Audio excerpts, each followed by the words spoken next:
We want you to tell us at the end of this training if there's an area where you feel comfortable. Maybe you don't want to be a buddy because you feel nervous and this is a new experience for you to be around kids with special needs.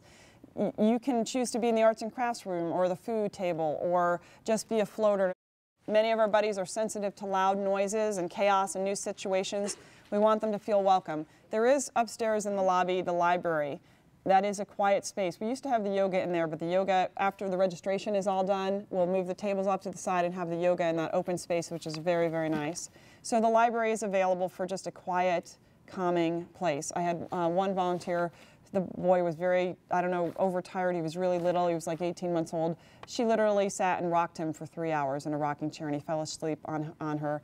If you don't have a background in being a teacher or special needs, any of those areas, sometimes in everyday language you may not think that something you say can be considered offensive to someone who's dealing with that challenge or their families. And so there's a list of words, you know, we like to say using phrases like a child with autism or a person with disabilities because it puts the focus on the fact that they're a person first and they're not defined by the disability that they happen to have. My special needs background is really focused on kids with ADD, and I like to always say this is just a part of the fabric of their being, like the color of your hair or your eyes or your skin color. It's just part of the wiring in their brain or in their bodies. So you just try and look at it as more of just a gift in that way too. If someone seems to be getting upset or agitated, then just stand near them. Just what's called proximity control, just knowing that you're there. You could even use words like, you know, I understand, I see that you're upset, sort of using words that validate what you see and that they feel validated that you understand.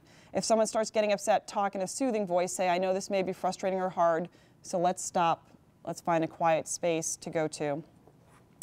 If someone is doing something they shouldn't be doing, say, let's give this to Karen, she needs it right now. Find an errand. A lot of teachers do that sometimes with kids I know who have ADD and they seem to be agitated, whatever. Give them, you may think, I'm not going to give them an extra responsibility to go find another teacher, but really it's the best thing for them. They just need to have a redirection and different movement.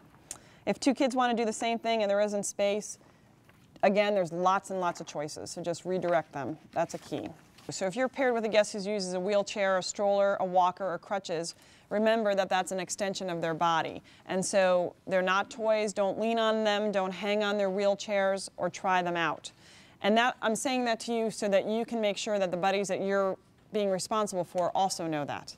It's an education for them. It's an education for their typical brothers and sisters to see how to handle situations that may be different for them. Always ask the guest permission before moving the wheelchair or helping them with their walker or crutches because it is, again, an extension of their own body.